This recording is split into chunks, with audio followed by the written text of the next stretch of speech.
360 TV proudly presents Messages of Inspirational Stories, broadcasting and live streaming to millions of devices around the world, including Roku, and live streaming to Facebook Live. Also on Amazon Fire TV and to Twitch. Also Android TV and Periscope. Broadcasting to Apple TV and YouTube Live. Proudly brought to you by our host, Donna, producer and host, Michaela Vidal, host and administrator, and Jim Grant, producer and host. Proudly brought to you by the 6minutewebinar.com. Good afternoon, everybody, and welcome to the Messages of Inspirational Stories. Jim, how about you? I am pretty excited about today. I am too. We've got a lot going on. And, earlier today, I posted where we got flagged for copyright. What do they call it? In other words, we broke original the rules. Content, that we stole original content. Mm-hmm. And it kind of took us all by surprise because we knew there was no truth in it. I got Aaron Hymas, the president of E360 TV, on, and I'm going like, what is this nonsense? I've never heard of these people. Right. So together, me and Aaron, we actually filed what's called a dispute with Facebook. And even though they did a copyright claim, claiming that some of the stuff we had on the show yesterday was their property, and Facebook pops it up there, when we did the dispute, I guess Facebook unpopped it up there because it wasn't there anymore. And Today, Donna, you got notification that what happened? It was removed by the person who put on there that we copyrighted their information. Yeah. And all it is, ladies and gentlemen, these people are just trying to get a free ride. They're wanting a free breakfast. Yep. Yeah. And that tells us that our show has, been out there. It's very popular, but it's because of you folks in the field. Absolutely. It really is out there in TV land. We thank you. But It took us by surprise. Copyright material. Did they copyright the English language? No problem. I'll start using Southern slang. I was blown away because I'm like, okay, there is nothing that we've copyrighted. And we script nothing. So, unless you're trying to copyright how I talk or Jim talks. For the way I look. But I mean, it just, and plus we'd never heard of these people. They're I guess they're in Africa. I'm not sure where they are. They're somewhere. Yeah, but wherever they're from, bless them. We wish them well, but, we didn't copyright anything. No. And you folks who watch the show, you know that. Yes, ma'am. Mm-hmm. Right. Absolutely. Everybody knows it. Our stuff it just comes right through our lips. Oh, yeah. There's nothing. Sometimes our brain's behind it, too. Right. And sometimes my tongue gets in the way of my teeth, too. And sometimes I don't think snorting's a copyright thing, is it? Touche. I hear you. Oh, well, my goodness. Well, Jim, what is today? Today is Wednesday, February the 23rd. And you know what day it is, Donna? Oh, my goodness, gracious today. Oh, this is the National Hospitality Workers Appreciation Day. And all the people out there in those professions, my goodness gracious, the work they do for us. The work they do for us. We thank each and every one of you. Yeah. I mean, the food careers, the way everybody in hospitality, it just goes on and on and on. Today is your national day for us to have as small as we are, to simply say thank you. We appreciate you. We hope you're blessed on your very special day. And I bet Absolutely. there's some hospitality workers out there who didn't know this. Probably so. Mhm. Probably so. And you know what else the day is, huh? It's Mm. also the international day, too. National Dog Biscuit Day. Well, that's funny because I bake my Jakey big old meat bones, right? Mm. This, and then I freeze them, and then I take them out and let them thaw. And so he didn't get a dog biscuit today, but he did get a big old bone. Mm. So he's out there chewing on that bone, trying to get all the marrow out of it. So did you give him a rain check for one dog biscuit? I make his dog biscuits. How do you do? I know you make them, but what ingredients do you put in there? And Well, share with us. I use organic coconut flour, right? Okay. So that's a little bit better for the dogs, less Mhm. inflammation, especially Mm. he's an older boy. And I use egg, and I'll put Mhm. in maybe some cheese, and maybe a little pepperoni. He gets Mm. real excited if he gets the ones with pepperoni in there. I And bet then so. and then what else do I put? Oh, I put cinnamon in there. Cinnamon's very good for him. Oh yeah. A little cinnamon. And then I mix it all up. And I don't have an exact recipe. I don't rarely do I ever use a recipe. And I mix it up and roll it out. And then I have a big old cutout of dog bones. It's about that long, and I sit there and cut out these dog bones and put them in the oven and bake them. Mm. I'll be doggone. That's great. And you know what else it is today that falls right into your special arena? Because, ladies and gentlemen, Donna won first prize at the Arizona State Fair for being the smartest woman on planet Earth. Yeah, right. No, That wasn't correct. no. I'm trying to earn some brownie points here. You understand what I'm saying, folks? No, you won first prize for your banana bread. Was it Yep. banana nut or just banana bread? Banana nut. There's always banana nut bread. Oh yeah. I just wolf it down. I don't really, look at the ingredients or anything. Right. I just Oh, enjoy it, let it melt in my mouth, and just let it just, yep. What a beautiful you way know, to start a day. and then let it slide down with some good old homemade coffee. Yes. Oh, mercy. Yum. Mm. Where were we? Jim's trying to get his brain around the food. Oh, but we talk about banana nut bread. I mean, that's some good rations there, isn't it, folks? Right. So can I tell you a funny about dog biscuits? Oh yeah, please do. Now this is pretty doggone funny. So of course all the ingredients in there are perfectly fine. Well, I was making dog biscuits one time. This was back in Mhm. Ohio. And I don't remember who it was, but one of my kids' friends came over and said, "Oh my gosh, what is that? That smells so good." And my kids looked at me with a smirk on their face, and I looked at them, and I just kind of, "Oh yeah, I did. I did. I absolutely did." I said, "Oh, I'm just baking some stuff in the oven. You want some?" "Oh yeah." They took a bite, and they're like, "This is really good." And then Mhm. Jake's over there going like this. And Yeah. I'm like, "Could you share that with Jake?" And looked at me, and I said, "I'm baking his dog biscuits." He's like, "Oh, that's mean, Donna. That's mean."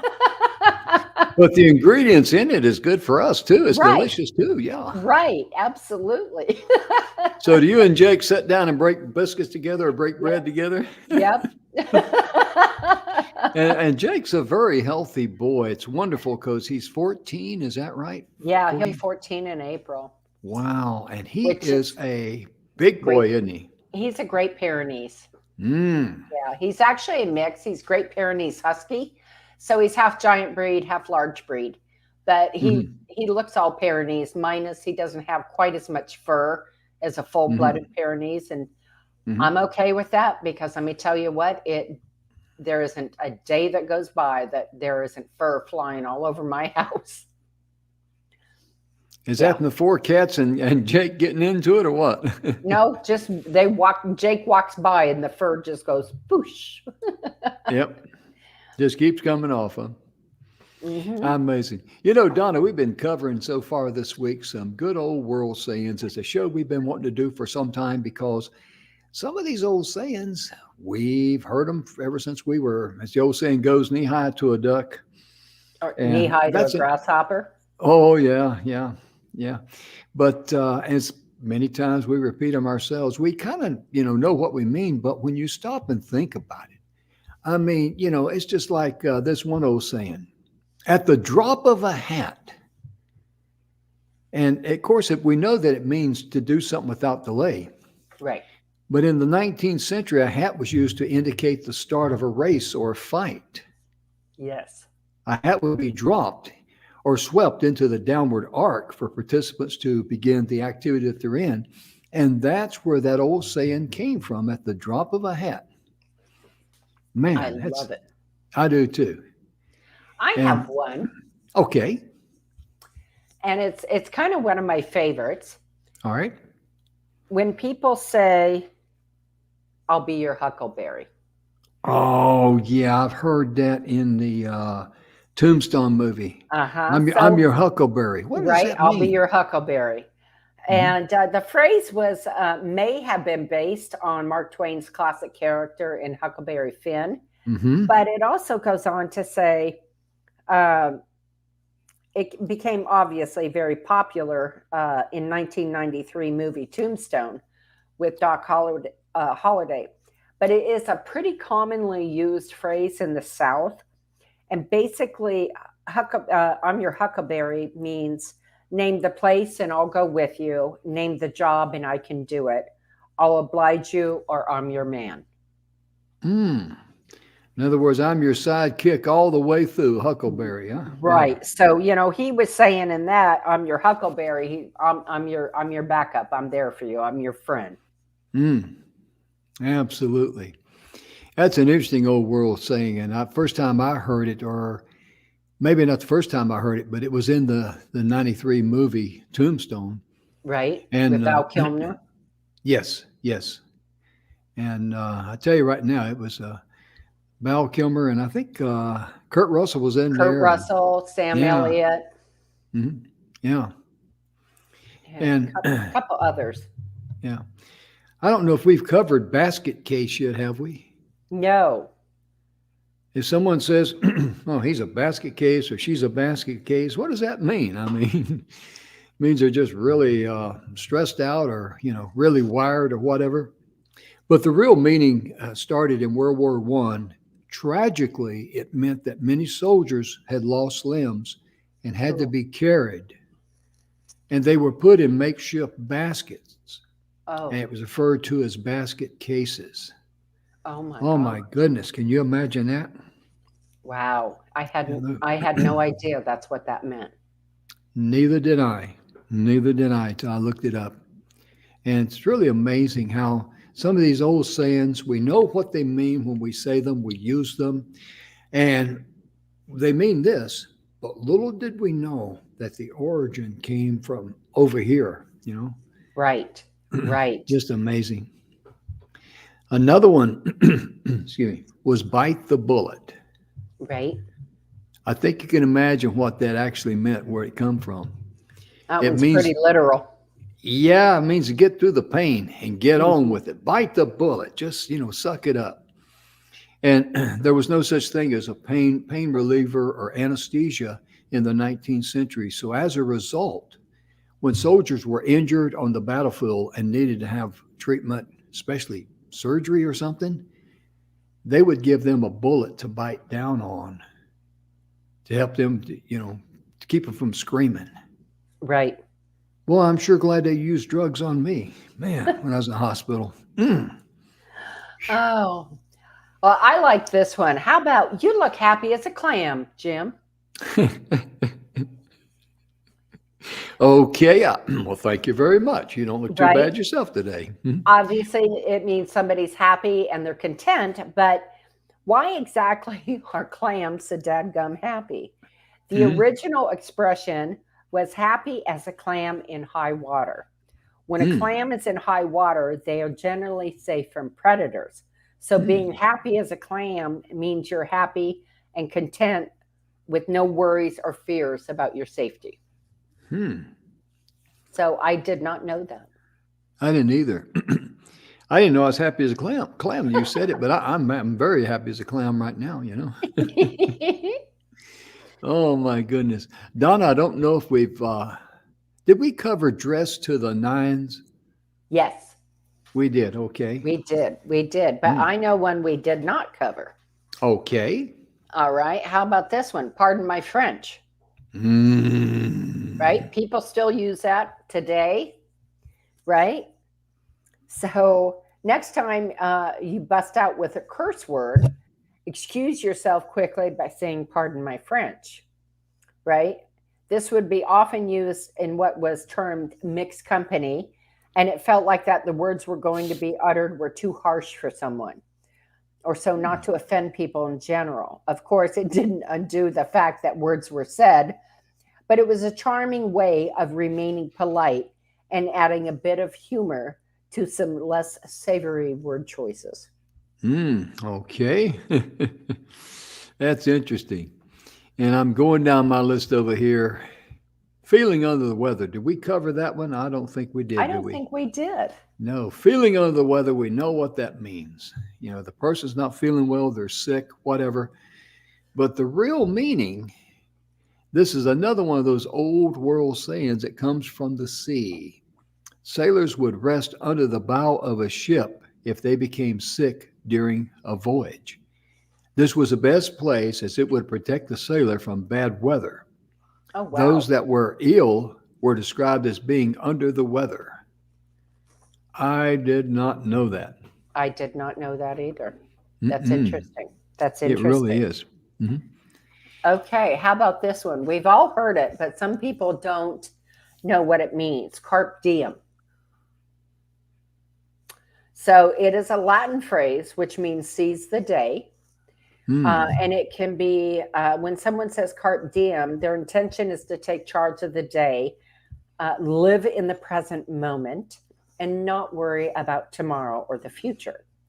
A Hmm. good friend might tell someone to carpe diem, and this allows them to be proactive by doing so that they may actually reach their goals and also live their lives in the present rather in their head. Hmm. Read that last sentence again. They may live their lives where? In the present? Right. This allows them if a friend tells someone to carpe diem, this allows them to be proactive. By Mhm. doing so, they may actually reach their goals and also live their lives in the present rather than in their head. Ooh, we've covered a lot on that in the past, hadn't we? Yes, yes, we have. Yes, we have. Ah, because your mind can only bring up the past. It really Right, can. right. And no one has a crystal ball or anything like that. And you Nope. got to live in the present. And like I've said many times here on the show, you know, so many times when people are focused on the past, the things that went wrong, things that are clouded their minds and they're bogged down with it, it's like going through the pathway of going through the down the pathway of life, I should say. And you should be looking through the windshield of life. But too Right. many people are just staring into the rearview mirror because the past is back there. Hmm. And you're going to miss a lot. You're going to miss a lot. Certainly will. And remember that the rear view mirror is much smaller than the front window in front of you. Yes, ma'am, it is. And Donna, you and I, the things that we've been involved with, my goodness gracious, I don't know how big our windshield is, but there's a lot out there in front of us, isn't there? Right? I just hope the bugs don't come. I ain't worried about no bugs. We got a nice windshield. We'll just clean it right off and go on, you know. Well, Yeah. I love this saying. You're the Uh, cat's meow. Okay. Well, thank you Yep. very much. You're welcome. I like you too. So, or the cat's pajamas. And Yeah. right? Either one. I say that a lot. Well, oh Yeah, I was my going to God. say. Ain't Yes. that the pajamas? Yep. Yep. What does that So mean, Donna? it kind of means the same thing. This phrase actually sprang up in around the 1920s and Okay. it still has an old time kind of charm as a result. But it really just means that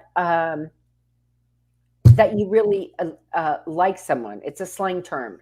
Someone is wonderful, or something is wonderful or remarkable, and it just depends on usage. If you're talking about a person, or if you're talking about somebody gives you something and you're like, wow, that's the cat's meow, or that's the cat's pajamas. So kind of just a fun little term. Oh yeah, it really is. And it's kind of like has a light ringing to it. And you say that's a cat's pajamas, that's the pajamas, or something like that. It really does. Right. It's and I've heard you say that I don't know how many times, which is a good thing. Don't get me wrong, it's a very good thing. Right. Have you ever heard someone say, "Well, they gave me the cold shoulder," or that person gave that other person the cold shoulder? Right. We know exactly what that means. It means they were ignored or rejected or not even recognized as being on planet Earth. Wow.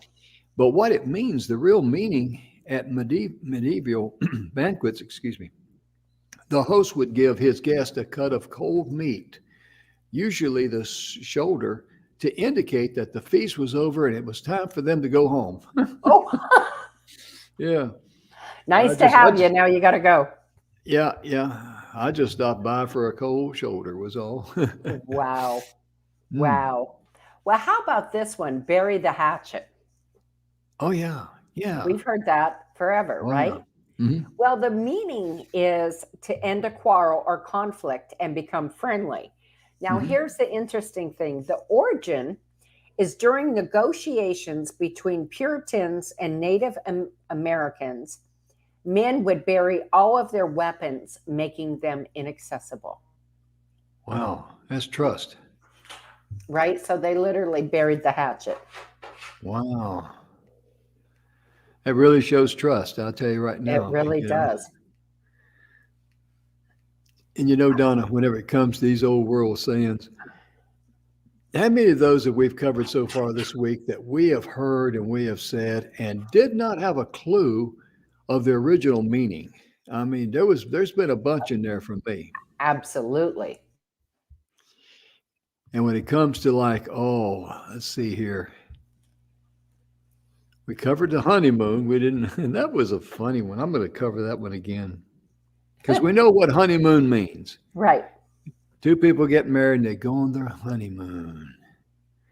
And it's a tradition that just for married couples, they would drink honey for a month. Now, how much, it doesn't say, but it was a tradition for them to drink honey for an entire month before they got married, and because it would increase their chances of good luck throughout their marriage. And fertility. Wow. Yeah, Yeah. exactly.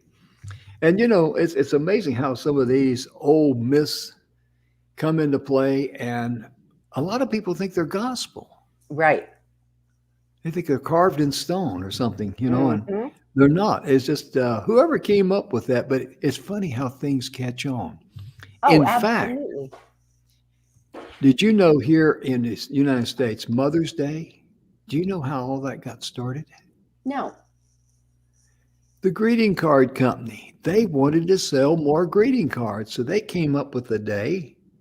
Yeah, Emerson shared this with me because he asked me, he says, "You know how that started?" And I says, no. And he said, "Well, the greeting card companies decided to pick out a day or Sunday and declare it Mother's Day, and they made special cards, and that's how it got its going. That's how it became Mother's Day. Isn't that Interesting. something? Yeah, just to sell cards." He says, in fact, all these national days we're talking about, if you go back here to National Day, there's one or two in here just for the day. National Tile, Tile Day.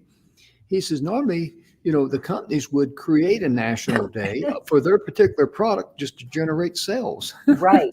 Right. Kind of smart. Yeah. In Canada, you know what the day is up there? What? It's the National Pink Shirt Day. So I Okay. I guess somebody had a bunch of pink shirts they wanted to get out of there, right? A. Yeah. How about this one? It's raining cats and dogs. Oh, I got to hear that one. I mean, I know, Okay. what it means, but how? Go ahead. Well, this is really interesting because I had no idea. Okay. Obviously, it means it's raining really hard. But Right. here's the origin. It has two stories that try and explain it. The first says that the origin of this phrase comes from Norse mythology, where cats would symbolize heavy rains and dogs were associated with the god of storms, Odin. The Mm. second version says that in the 16th century England, houses had thatched roofs, which were one of the few places where animals were able to get warm. Sometimes, when it would start to rain heavily, the roofs would get slippery and the cats and dogs would fall off, making it look like it was raining cats and dogs. Hmm. I Now, can see the that's cat the on. one I remember. Yeah, I can see the cat being on the roof. Well, what would the dog be doing up there? Well, I guess if Dry it was straw? built, I guess if it was built into the side of a hill, they could get up there. Oh yeah. What was it? Was it the dry straw that attracted them, or what? Right, right, But yeah, it's amazing how some of these. It's raining cats and dogs. You know exactly what it means, but the origin of that. It, it's right. it's it's interesting. And I remember hearing about how that the cats animals would get up in the thatch roof and then when it would get heavy and slippery they'd fall through, and Hmm. that was how the terminology came. So that's really kind of interesting. Yeah, and it makes sense. It really does. Yeah, it does. Absolutely. Yeah. It's How just about always raining cats at my house. inside and out, right? Right? How's your four fur babies as far as the kittens go? We know that Mr. Jake is doing good, the pup. He's trying to get into the studio right now. Is he really? He's scratching at the door because he's got that bone and he wants to hide it. Oh, yeah. And I Them won't let little, him take it outside because he'll dig up the yard trying to bury it. and he's like a miniature backhoe up there when he digs a hole, right? He is. He is. He's a hot mess. And because Mm. his fur's white and it's been raining all day here, he's not going to come in all muddy. Oh yeah. Oh yeah. So, how about this one, Jim? Blood Okay. is thicker than water. We know Oh, what that means. right? So, this is really, really an interesting one. Family relationships and loyalties are the strongest and most important ones. The origin, even though many, sorry about that. Yeah, I'm sure y'all hear it. Even though many might think the saying means that we should put family ahead of friends, it actually meant the complete opposite. The full phrase actually was the blood of the convent is thicker than the water of the womb and is referred to Mm. warriors who shared the blood they shed in battles together. These blood brothers were said to have stronger bonds than biological brothers. Amen to that. I know you can relate to that, Jim. Yes, ma'am, I can. I've often said that some of my military family, because I served 31 years and I served in Vietnam. Some of my military family, members of it, are closer to me than some blood relatives. It really Right? is, and that's nothing, negative about any of my relatives or anything No, like that. it's just a It's just the complete, way, right, yeah, it's just the way the world turns. I mean, that's it. I right. mean, they probably You got share such friends. an intense time with them Yeah. that, your very lives depend on each other. Oh, yeah. They And got in to have your addition, six at all times and vice yeah, versa. exactly. In addition to your very life, your morale, Right. your well-being, just a feeling of belonging, Hmm. whether you're in a combat zone or if you're, over at Fort Hoochie Coochie, Arizona, is what we used to call Fort Huachuca. That was back when I was young, in my younger days. But but sincerely, I mean, and of course, I've got some relatives that can say the same thing about some of their friends that they're closer to than they are to me. And that does not upset me one bit or anything like that because I understand. Right. I understand. They may be there That friend could have been there with them in their hour of need when they're going through a tragedy, like the Right. loss of a loved one, or they're going, they're experiencing some health issues, and a friend is there. Right. Yeah, sure, they'd be closer to them than they would me. Right. And that's understandable. That's what we're supposed to be anyway on planet Earth, because we're all brothers and sisters when you come right down to it. Right. We Right. really are. And we're supposed to love one another and help one another and be there for one another. Hmm. Well, how about turning a blind eye, Jim? Okay, wait, let me turn a blind eye to. I'll do it just for you. Here's my blind eye. Well, we know that it means pretending not to notice, right? Okay. But it is believed that this phrase originates with naval hero Horatio Nelson, who used Hmm. his blind eye to look through his telescope. This way, he was able to avoid signals from his superior who wanted him to withdraw from battle. He attacked, nevertheless, and was victorious. Turn a blind eye, huh? Right? Yeah. I mean, why even look through the telescope if you're just going to use your blind eye? I mean, just, I don't know. Right? Oh my gosh, that's so That's above funny. my pay grade to understand that one. It is. It is. Oh Hmm. my goodness. And did we cover anything about kicking the bucket? Yes. Yes, we did. Okay. We covered Yeah. that one. Yeah, I tell you right now. And, have you ever had your ears burning? And what does your mind tell you? Someone's talking about you. Yep, behind my back. Where in the world did that come from? And they Good say question. that the real meaning goes all the way back to the ancient Roman days, particular attention to bodily sensations. And they believed there were signs of good and bad luck, depending on whether the sensations, when they occurred, where they occurred. The left hand side was associated with bad luck, and the right hand side was considered good luck. Burning in the left ear indicated criticism, whereas burning in the right ear was associated with praise. How Can you interesting. imagine that? Yeah, How interesting is that? yeah. Left hand's bad luck, right hand's good luck. Hmm. So I wish you luck with my right hand. It may be on the left side or whatever, but this is my right hand. This is my right thumb. I got no one on the other side. On the other side over here is as well. Well, see, you're lucky. You're lucky. How about this Yeah. one? Where did the terminology and this saying break a leg come from? Oh, yeah. Okay. So obviously, we know that means good luck. So Hmm. here's the origin. It is believed that this phrase dates to World War I Germany and a saying used by German actors, Hals and I can't say the name. I'm just going to be honest, which translates to a broken neck and a broken leg. Besides that, it still doesn't make any sense why you would wish someone to break a leg.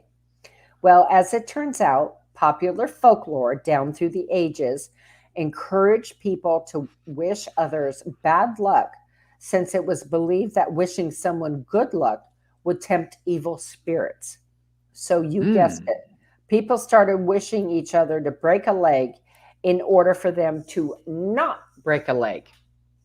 Wow. Kind of a little bit of Is a it backwards little reverse? Is that, oxymoron. yeah, is that one of those reverse, what do they call it? Uh, Osmosis. yeah, psychedelic or whatever it is, I mean, you got to be on drugs to believe that anyway. Oh, mercy. Oh, goodness. You gonna lighten us with another? You may come up with one. I've got one right here. I love this one. Riding shotgun. What? Okay. Hmm. Obviously, that's mean to claim the right side to sit in the passenger front seat of the vehicle. The Hmm. origin, the expression refers to the passenger of an old fashioned stagecoach who sat next to the driver with a shotgun to protect from attackers and robbers along the way. There is no evidence to suggest the expression was actually used in times of the Wild West, but most likely came about much later on when media and films began to romance the period. Hmm. But it kind of makes sense riding shotgun. Yeah, it I mean, sure it does. does. I can actually see where somebody back then would say something like that. Oh yeah. Oh yeah. And I believe we covered the bitter end, didn't we? I don't think so. We didn't. This is not the bitter end of the show. Let me make that clear. But anyway, the bitter end. I got a couple here I want to share, if I may. The anchor cable was wrapped around the post, and it was called bits, BITTS, bits. And the last piece of cable was called the bitter end. So if you let out the cable to the bitter end, there was nothing else you could do. That was as far as you could go. There was no more slack in the cable. You had Wow. reached the end of your resources. So when you think about the bitter end, it has kind of a negative, Connotation. you know, yes, it does. Yes, it does. I was in there to the bitter end. It sounded like, oh, you toughed it out in a bad situation or something. Right. Right. How interesting. Mhm. Well, how about this And one? When you show your true colors. oh, yeah. So I know Jim and I say this all the time, especially on the phone to each other. Right. So, meaning revealing one's character or intentions, especially when they are dis, uh, uh, dishonorable. To Hmm. confuse their energy, the origin of this is to confuse their enemies. Warships used multiple flags. However, warfare rules dictated that the ships must show its actual flag before firing, and hence the ships would then display its true colors. Absolutely. Absolutely. I tell you, I kind of knew a little bit about that, but I wanted you to, expand on it. You did a wonderful job there. But yeah, that's true. It really is. And when you talk about some of these old world sayings, this one here goes all the way back into the book of Matthew, the blind leading the blind. Oh, wow. How many times have we used that? A Especially lot. with supervisors. So that's a blind leading the blind there. But it goes back to the book of Matthew, chapter 15, verse 14. And this is where Jesus is criticizing the Pharisees. They were the religious authority of his day. And he was saying that they are blind leaders of the blind. That's where that phrase came from. How interesting is And that? yeah, because you got to have vision to be a good leader. And let's Right. expand on that a little bit, Donna, because good leaders look for ways to be a bright light in the path of those that they lead. And Absolutely. it's necessary, isn't it? It is necessary. And not only that, but a true leader and a true proper leader will lift up the people who are wanting to learn. They will not hold them down. And because Mhm. they know that as a leader, it is your job to educate them and enhance everything that they can do and know. Mhm. I heard it said one time. I took several courses in the military. Of course, you have to be able to advance up the Right. ranks. And I don't remember which course it was in, but it talked about a true leader, a real leader, will make sure their subordinates are trained to standard or have the proper training before the leader will try to get further training or upgrade their training or upgrade their status. Right. And the same is true. We saw this a lot in the military too. We went into the old school world was mess halls. Now they call them dining facilities, but they still serve the same mess. Okay. But nowadays, you wouldn't want to walk into a dining facility and ask to speak to the mess sergeant. He would not appreciate that. Right. But my point being is that the leaders would allow the soldiers to get in line And the soldiers would go through the line and get their food first, and the leaders would bring up the rear. And that's called respect. And trust me on this, that's because I was a soldier. I appreciated the fact that my leaders would step aside and say, go on. Right. They Absolutely. were showing me respect. Besides Well, that, Don, I was hungry. but I think too, there's a flip side of this. Somebody who is in the position of being an authority, a leader, who um, who does not want their people who work with them, or in a capacity not equal to theirs, and they don't want to teach them and let them learn and grow, is Mm, simply scared of being outdone. mm. Oh, yeah. And I admire people that I've heard, and you've probably seen people on shows and stuff that say, if I tried to hold you back from this promotion and not encourage you to go on to another area to move it on up, I would not be a good boss to you or a good leader, however they want to phrase it, I'd be because doing you an injustice. yes, precisely. And when you hold somebody back, guess who else you've held back? Yourself. Amen. Yep. Amen. Because Donna, everyone we've tried to help and have helped and blessed, we're getting the blessings back in return. Not necessarily from, in fact, it's not from them, is it? No, but it's a ripple effect, right? It's what you put Yes. out there. It's Hmm. what you put out there. It's a ripple effect. And when you go to help others, it will Hmm. come back to bless you. Yeah. It And really. earlier today, in our blessings, ladies and gentlemen, I shared something with Donna, and Donna did a happy dance. I did. I did. I did. It was a cartoon, but it was a happy dance. Oh my goodness. It was funny though. Oh, yeah, it was. I laughed at that because it was so cute and so funny. It was so Donna. Oh my gosh. Well, how about But this it, one? all right. How about you're close but no cigar? I've used that in 150,000 times or more. Right? Me too. Me too. We're cut Lay from the it on same us. cloth. All right. Yeah. Well, its meaning, of course, is almost but not quite successful. Now, here's the origin. In the late 19th century, carnival games were targeted to adults, not children. So the winners would get a cigar as a prize instead of stuffed animals. If the person was close to winning but did not succeed, the carney would say, "They're close, but no cigar." Wow. Now, I did not know that, not even I didn't close. either. I didn't either. That was close, but no cigar from me, Right? too. I didn't realize that. It's interesting how these origins come up and Right? their history and all. My And they goodness. stick. And they And stick.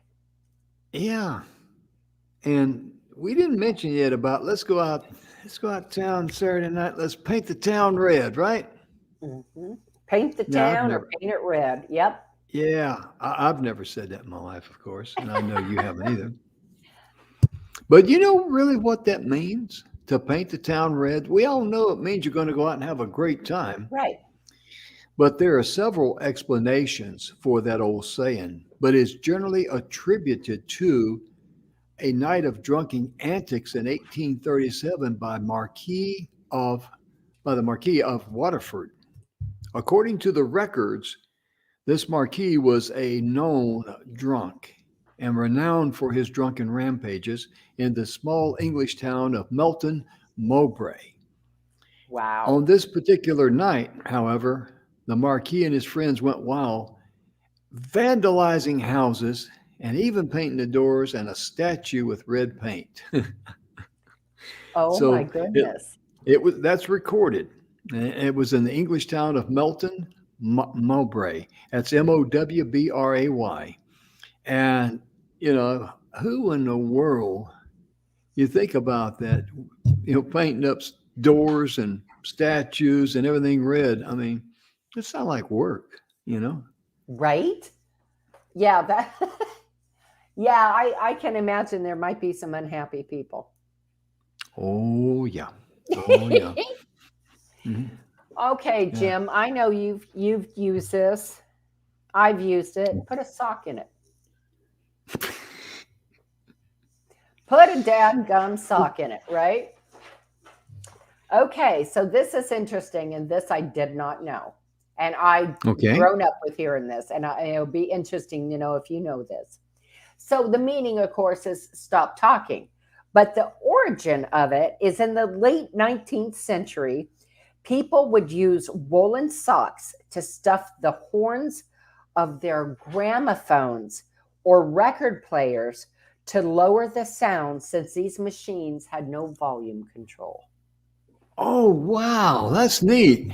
Put a Yeah, put a sock in it, sock in. right? Oh, hey, you just hear my dad in the bedroom. Put a sock in it, boy.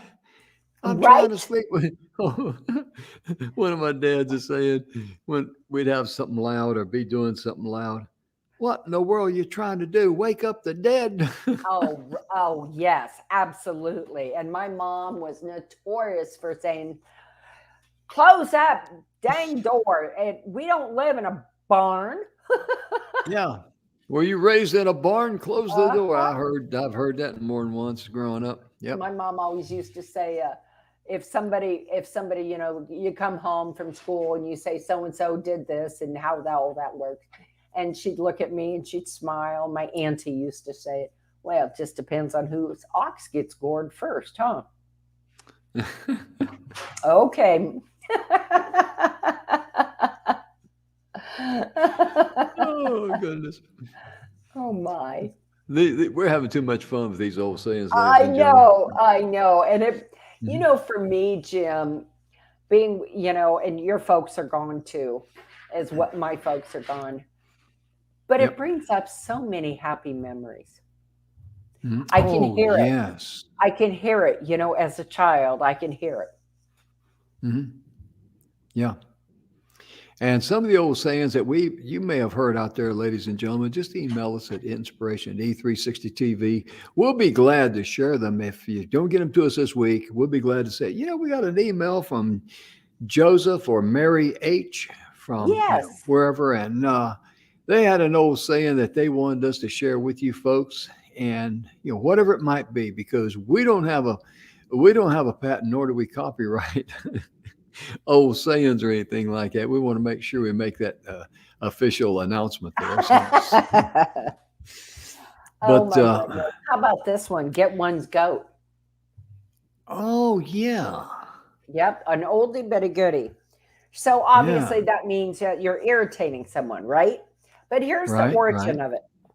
okay, During horse racing, some horses would get anxious. So owners would place goats in the stalls with them to calm them down. Rival that's right. horse owners would sometimes steal these goats, therefore upsetting the horse and making it more likely that that horse would lose the race. Boy, And I mm, will add that's still a common practice yes, that I see with this, horse racing, yeah. that they put a comfort animal in with them. Oh yeah, oh yeah. It's very soothing. It's very natural, and yeah, because it's the things that people do to keep their animals calm. Even if kids at 4-H, Right. they work with their. I knew one little boy that during 4-H he was at the county fair, and he was going to show his. I guess it was his lamb he was going to show, and he stayed with her. Right.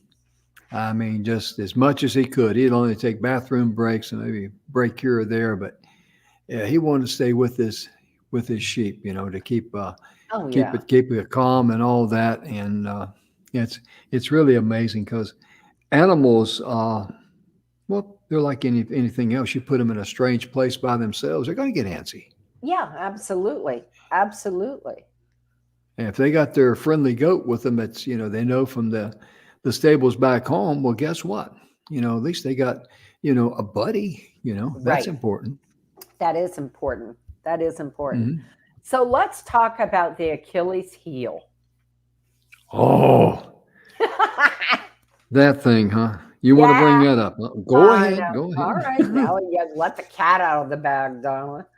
Okay, so Yeah. Achilles' heel is meaning a weakness or a vulnerable point. But the origin comes from Greek mythology, where, Hmm. okay, I'm probably going to butcher these names. For those of you who know the names well, please excuse me. Thetis dipped her son Achilles in the Styx, a river that was believed to be a source of incredible power and invulnerability. However, Mm. Thetis was holding her son by the heel, meaning it was the only part of his body that was not touched by water, making his heel vulnerable. Mm. Eventually, Achilles was killed by the shot of an arrow in his heel.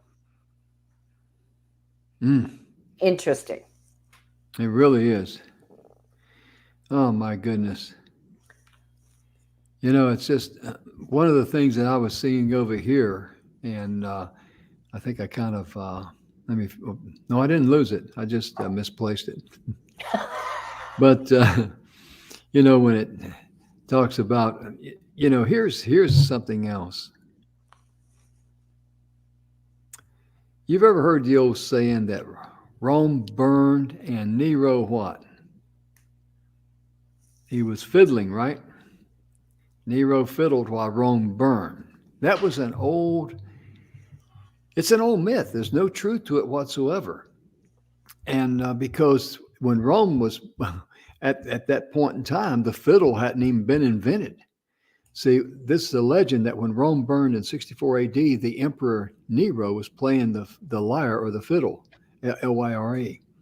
And that is simply not true because the fiddle wasn't even invented then.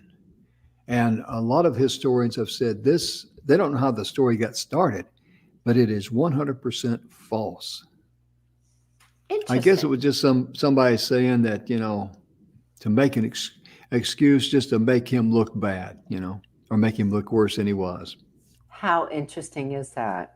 Oh, geez, we're already done. I know. That's But not fair. it isn't. But the exciting part is we have more tomorrow. We sure do. We do. I'm really Well, excited because these are fun. And oh yeah. I remember, like I said, growing up, my mom, my dad said, and my grandparents, my aunts, my uncles, and they're all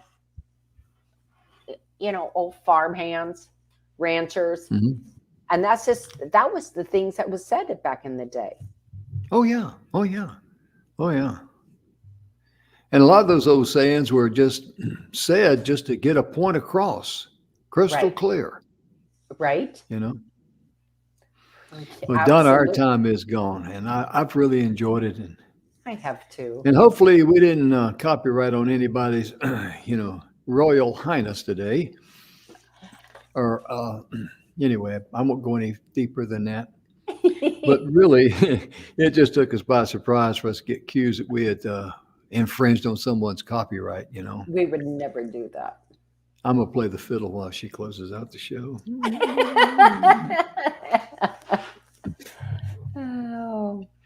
No, Yeah. we thank each and every one of you for being with us, Yes. watching us on whatever platform it is you watch us on. Because without you, Mhm. we couldn't be here. And we hope that we have blessed your life and made you Yes. smile. There is Yes. not enough of that Absolutely. in the world today. Mhm. And remember to love yourself first, and then you can love others, and also have the grace and courage to forgive yourself and forgive others. And Donna and I both pray, and we hope and pray that you and your loved ones are enjoying good health, happiness, and that you're blessed in all areas of your life. We'll see you tomorrow with some more good old sayings. And if you think of some, be sure and let us know at inspiration at e360tv.com. And we'll see you tomorrow, ladies and gentlemen. Bye bye. Bye, folks.